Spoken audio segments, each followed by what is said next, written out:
Bienvenue, chers téléspectateurs sur Women First TV et la télévision des femmes. Ravi de vous présenter le flash d'information. Le leader de PASTEF et membre de Yewwi Askan Wi, Ousmane Sonko, a déclaré hier face à la presse sa candidature pour la présidentielle de 2024. Il en a profité pour rappeler les engagements de l'intercoalition Wallu-Yewwi, une occasion également pour lui de prendre l'opinion à témoin contre toute tentative d'invalidation de sa candidature qui pourrait être liée à l'affaire Adji Sarr, la jeune masseuse l'accusant de viol.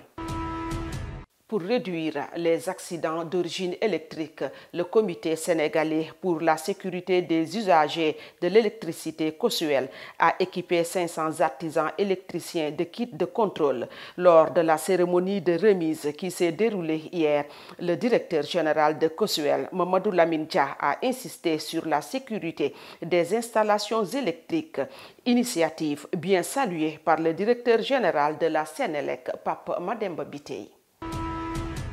Parlons santé. Le ministre de la Santé et de l'Action sociale, le docteur Marie-Khemesse Ngom Ndiaye, s'est prononcé hier sur la délocalisation des services de l'hôpital Aristide Le Dantec en visitant les structures d'accueil des services de l'hôpital fermés pour des raisons de rénovation.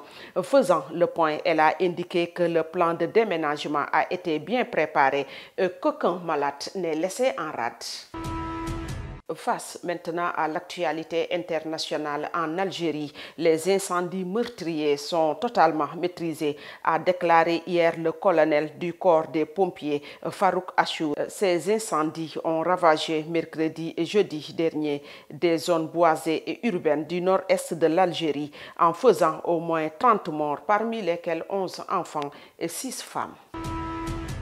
Parlons santé également dans la page de l'actualité internationale. Une vaste étude impliquant plusieurs milliers de chercheurs dans le monde et publiée aujourd'hui a conclu que le tabac est de loin le principal élément favorisant un cancer suivi de l'alcool. Ce vaste programme de recherche financé par la Fondation Bill Gates est d'une ampleur sans équivalent et les acteurs insistent sur l'importance des mesures de prévention.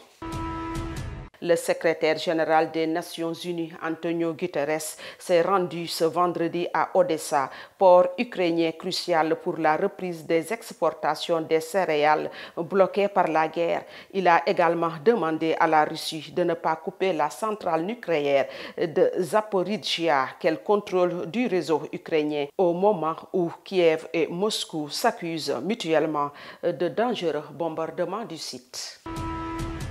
La page sport à présent, l'ouverture de la prochaine saison de lutte s'annonce très palpitante avec des combats réclamés par les amateurs. Il faudra donc ajouter à la liste des duels déjà ficelés pour 2023 le combat revanche entre Tapha Tine et Bombardier. C'est un combat ficelé par le promoteur Alioune Gueye. En football, maintenant, le tirage au sort des éliminatoires de la Coupe d'Afrique des Nations de football des moins de 23 ans a été effectué hier au Caire en Égypte.